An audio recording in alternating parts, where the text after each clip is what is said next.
দেখো my dear students, আজকে আলোচনা করব যে কলেজ সার্ভিস কমিশনের যে ইন্টারভিউ পদ্ধতি, সেই ইন্টারভিউ পদ্ধতি সম্পর্কে।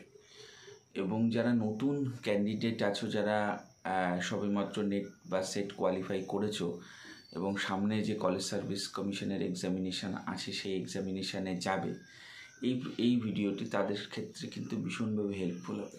প্রথম কথা বলে রাখি, আচ্ছা এই প্রসঙ্গে একটা জিনিস বলবো যে WBPSCর অ্যাসিস্ট্যান্ট মাস্টার্স এবং মিস্ট্রেসের কিন্তু আমাদের যে সামনে যে এক্সামিনেশনটি রয়েছে সেই এক্সামিনেশনের কিন্তু পুরোপুরি ক্লাস কিন্তু শুরু হয়ে গেছে। যারা যারা অনলাইন ক্লাস করতে চাও তারা কিন্তু ডেসক্রিপশানে দেওয়া ফোন নম্বরে ফোন করলে ইন ডিটেলসে ক্লাস শিডিউল সম্পর্কে কিন্তু জানতে পারবে। Only geography. আচ্ছা, কলেজ সার্ভিস কমিশনের ইন্টারভিউ যে পদ্ধতি বা প্রসিডিওর, সেই পদ্ধতি বা প্রসিডিওর সম্পর্কে যে কথাটা বলবো সেটা হচ্ছে কলেজ সার্ভিস কমিশনের যে সিস্টেমেটিক ওয়েতে চলে, সেই সিস্টেমেটিক ওয়েটা যদি আমরা খুব ভালো করে ফলো আপ করে থাকি তাহলে আমরা দেখতে পাবো কলেজ সার্ভিস কমিশনের যে সিস্টেম, সেই সিস্টেমে কিন্তু নেট বা সেট পাস করে থাকলে কোনো একটা ক্যান্ডিডেট কিন্তু কলেজ সার্ভিস কমিশনে কিন্তু ইন্টারভিউতে বসার সুযোগ পায়, মানে WBCSC যেভাবে কন্ডাক্ট করে থাকে। এবার ইন্টারভিউতে গেলে তুমি কি টাইপের প্রশ্নের সম্মুখীন হবে তার জন্য একটা মেন্টাল প্রিপারেশন নেওয়াটা কিন্তু ভীষণভাবে দরকার।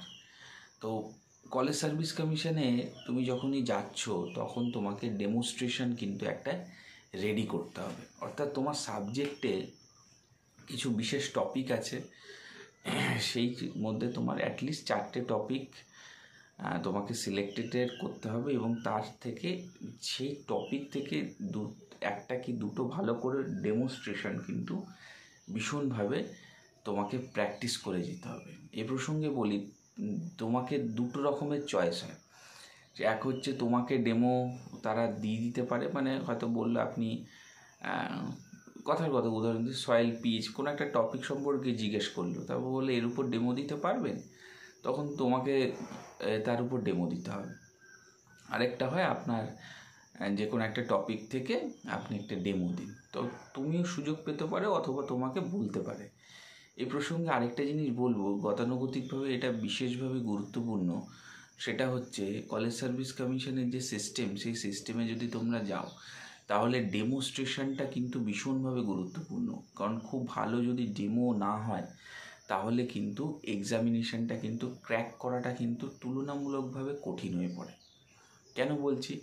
কারণ দেখো, ডেমোস্ট্রেশন দিলে তোমার যেটা, তো ডেমোটা খুব ভালো দেওয়াটা কেন জরুরি, কারণ ডেমোটা যদি তুমি খুব সুন্দরভাবে বা ভালোভাবে দিতে পারো তাহলে কিন্তু তুমি পরবর্তী পর্যায়ে যে ধরনের প্রশ্নগুলো আসে বা পরবর্তী ক্ষেত্রে যে টাইপের প্রশ্নগুলো হয় সেইগুলো কিন্তু ইন ডিটেলসে কিন্তু বলতে পারবে।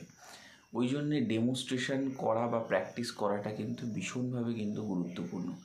না হলে উইদাউট ভালো যদি ডেমো দিতে না পারো তাহলে কিন্তু তুমি সিলেক্টেড হবে না, এবং এইটা ভীষণভাবে খুব ভালো করে বোঝাটা কিন্তু জরুরি এই কারণে, কারণ ডেমনস্ট্রেশন নির্ভর করে তোমার গতানুগতিক প্র্যাকটিস, সেই প্র্যাকটিসটাকে কিভাবে তুমি চালিয়ে নিয়ে যাচ্ছ সেটার উপরও কিন্তু অনেক কিছু ডিপেন্ড করে। নাম্বার 2 হচ্ছে পেপার পাবলিকেশান। কারণ পেপার পাবলিকেশান ভীষণভাবে একটি গুরুত্বপূর্ণ জিনিস। চেষ্টা করবে অ্যাটলিস্ট 5টা পেপার পাবলিকেশান করতে, এবং পেপার পাবলিকেশানের উপর কোশ্চেন যখন ধরবে সেই কোশ্চেনটার যে বেসিক অ্যানালিসিসটা হয় সেই বেসিক অ্যানালিসিসটা কিন্তু খুব ভালোভাবে প্রয়োজনীয়। না হলে তুমি যদি পেপার পাবলিকেশান যদি না করো, না প্র্যাকটিস করো, তাহলে কিন্তু তুমি তোমার মতো করে হয়তো বলতে পারবে না।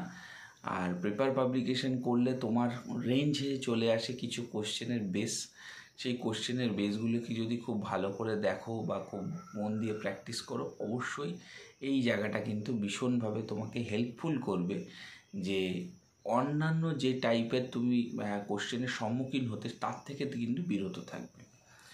ওই জন্য এইটাও কিন্তু ভীষণভাবে দরকার। নাম্বার 3 হচ্ছে যে তোমার টপিক সাবজেক্ট ওয়াইজ যে প্রশ্নগুলো আসবে সেগুলো কিন্তু খুঁটিয়ে পড়া, না হলে কিন্তু তুমি কিন্তু এই জায়গাটা কিন্তু এগিয়ে নিয়ে যেতে পারবে না। তো এইটাও কিন্তু বিশেষভাবে নির্ভর করে যে তোমার টপিক বা কোশ্চেনগুলো যদি খুঁটি না পড়া হয়ে থাকে, তাহলে কিন্তু তুমি সেটা অ্যানালাইসিস করাটা কিন্তু খুব প্রবলেমেটিক হয়ে যায়। তো এই রকম একটা এনভায়রনমেন্ট অ্যাটলিস্ট 10 মিনিট ম্যাক্সিমাম তুমি সময় পাবে। এই সময়ের মধ্যে কিন্তু তোমাকে এই পুরোটা কমপ্লিট করতে হবে। তো এখন থেকে ফুললি প্রিপারেশান নাও, এবং এক্সামিনেশনের আগে আমি আরও টিপস শেয়ার করব, এবং আমাদের অনলাইন যে ক্লাসগুলো চলছে সেগুলো প্লেলিস্ট থেকে ইন ডিটেলসে পেয়ে যাবে। তো সেইগুলো প্র্যাকটিস করো, ফলো আপ করো, অবশ্যই তুমি কিন্তু ভালো রেজাল্ট করবে।